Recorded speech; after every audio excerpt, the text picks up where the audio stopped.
كل منطقة ولها طريقتها الخاصة بطبخ الدولمة.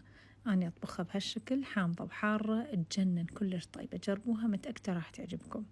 بالأول أثرم اللحم وسط، وبعدين أقليها، يعني أحطه على النار لحد ما ينشف الماء، وبعدين أضيف له مي وأعوفه لحد ما يستوي، ونضيف له دهن سمنة خيام كلش طيبة وجودتها كلش عالية.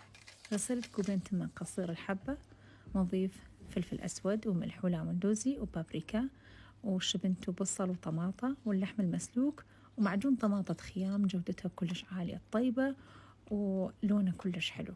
بعد ما حشينا الخضروات ولفيناها، نحط على الوجه رشة ليمون و3 أكواب مي ساخن 1.25 ساعة على نار متوسطة، وبعد ما يستوي سخنت دهن أو سمنة خيام ونحطه على الوجه، وها هي النتيجة النهائية.